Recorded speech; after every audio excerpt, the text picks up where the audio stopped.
Yo, what's up, YouTube? This is your boy Travis Dykes. Today we're going to be learning about thirds. So, kind of just how they are and how we can use them in a couple of different licks and grooves. So, basically, first question is, what is a third? A third is it's like a two-note chord. It's a dyad because triads are three-note chords, which we've covered before, but dyads are they're chords made of two notes, which you hear a lot on bass because bass is not really known for just being like a big chording instrument. It's more of a note, like, that kind of instrument, And so because of that, we have to kind of make some chords that are not necessarily full chords, but they just kind of imply a chord. And so with thirds, you kind of imply the major and minor of a chord. So like right here, we have a major third right here. There's a major third. Using the third. Minor third. Right there. Or right here. So you can use it. So it implies major and minor chords.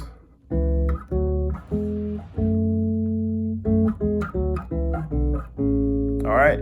So what are thirds? So thirds, all it is if you know your number system, all it is a 3. It's just a 1 with a 3. So, okay, we count up our scales. So we got our 1. Okay, 1, 2, 3. Oh, so we got a 3 right there. So if I play these together, I got a third, right? Which is, yes, you do. But if we play them like this, they're going to sound super muddy. So we want to kind of spread them out so they can kind of sound like more of like a chord and a little bit more full.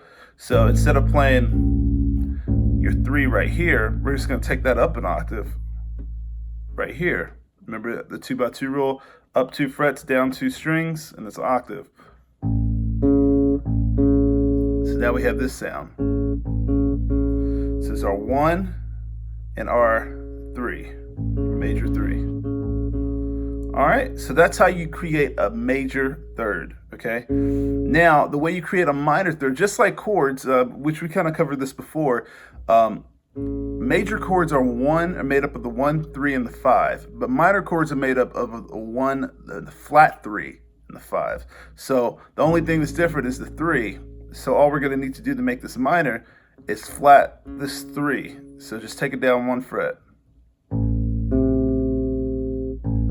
So now we have a minor third, okay? Major third, minor third, major third, minor third. All right, so we got that. So yeah, that's how you play it. That's how you can use it. So like this kind of implies a major chord and this implies a minor chord. Now you're probably just like, okay, is that it? Is that the whole lesson? No, I'm going to give you some ways that you can use it. So now, like, here's a way that you can use it just as far as going up the major scale, which we kind of talked about this in a previous lesson, I think, on the modes. But basically, what you can think about and you can practice is, so if we're in the key of A, we can go up the major scale, but with our thirds. So check this out. So because they all are associated with the chord. So we have 1 is major, 2 is minor, 3 is minor, 4 is major, 5 is a major, 6 is minor, 7 is a minor, and then back to 1. So now, and you're probably just like, hold on, those are not all my, people who know their theories. Like, oh, no, that's not, there's just major and minor. There's a, flat 5, there's a, dominant. But when it comes to thirds, you're really not thinking about like all the, different colors. You're really thinking about just the kind of overall look. Like if I played,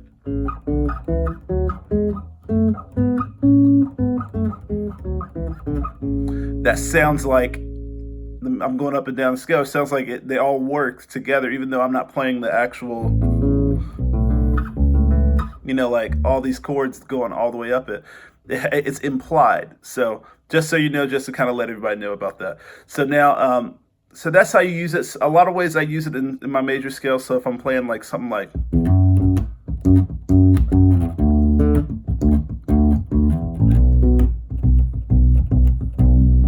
watch this. So I here.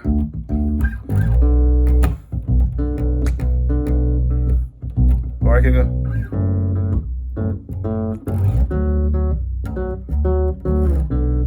Same progression. I'm kind of having to go to it on one key or one string because with this particular shape, you can't really go between the strings very easily. You have to kind of go between 4 strings. So anyways, so that's just kind of how you can use it. You can use it like that. You can use it on a lick. You can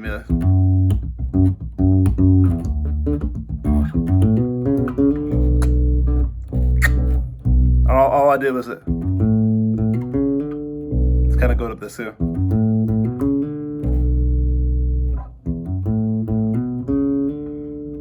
Okay. And you also don't have to do it with your middle and pinky. That's just what's I'm used to. You could do it with your index and middle if you want to, or your index and ring. All depends on like your hand size and what feels most comfortable for you. So yeah, so you can use it on licks like that, or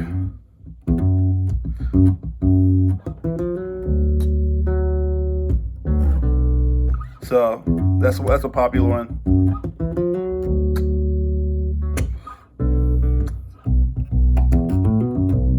Which is all it is. You're just walking up 2 frets into your 3. So it'd be like, all right, and that make walking up into your major one, your major 3s or major 3rd.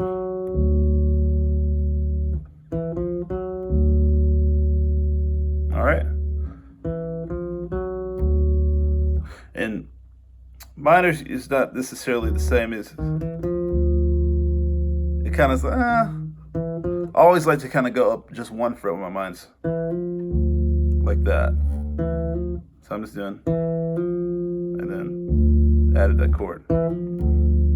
But anyways, so yeah, that's like the main way you can use it. Now the last way that I want to talk about is how you can use it in what I was telling you in the original sense, where it was just like where they're together like this, and they're like, ooh, that's kind of muddy and doesn't really sound great and musical. So what we could do is we can take it up an octave, like to our D and G string, or our A and D string.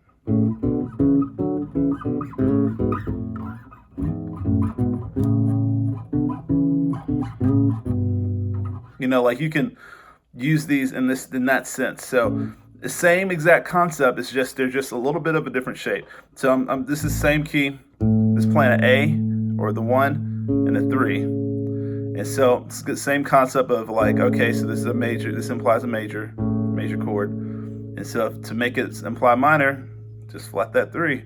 So we're just going to take it down 1 fret. Now it sounds like a minor chord.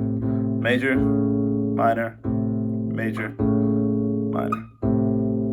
All right. And so that's pretty much it. That's pretty much the whole concept. So you can use it. So going up the major scale.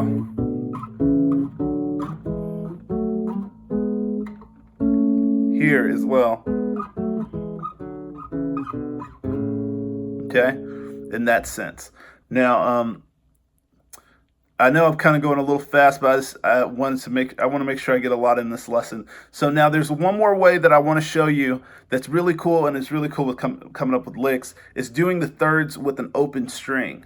So like if you play it like a, so if you heard people be like, it's like it's very, very cool, and it's a very, very like dope concept. I remember when I heard a lick somebody do that, I was like, that's nasty. I don't even know what that was, but that was stupid. But like the way you do it is like is basically using the same concept. You got thirds right here. So this is where my double dots are. I know this doesn't have dots, but this is where my octave is, my double dots usually. And I can see my double dots right here on the side. But I'm using that same concept, but with the open strings. So when you think about it, all these, where the double dots are, or where our octave is, we can play our third with an open string, or play a third right here. So which means you could play it with the open string. That's my third with that's the 3 with the D string, 3 of the A string, 3 of the E string, and 3 of the B string if you have a 5 string. So, okay, so now you got, but it's just like, okay, that's cool, but like, how do you use that in a lick? So like you could, so if we're playing a groove, let's say, let me see.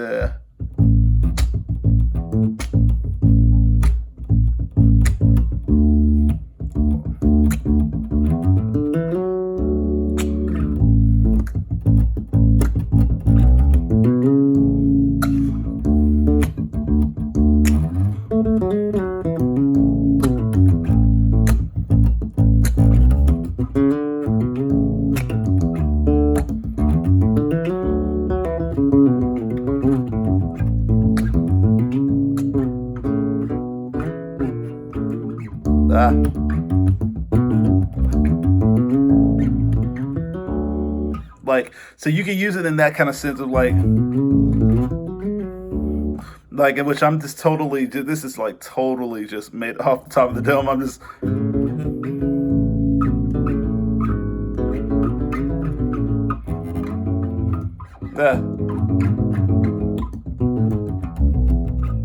you know, you could throw them in your grooves. So if you're playing like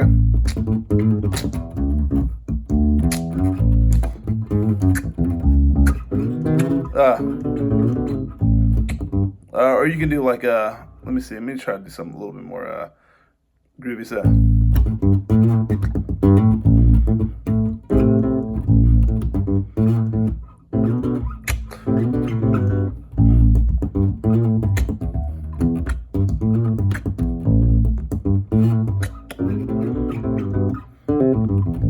you know, there's so many different ways. I'm just like trying to think of something off the top.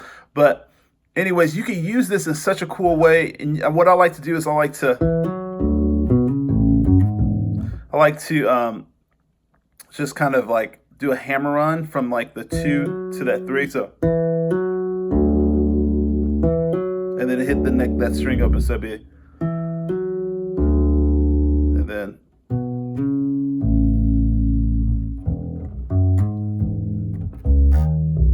okay, and so that's just a cool way. So you could be playing a lick, or you can do like,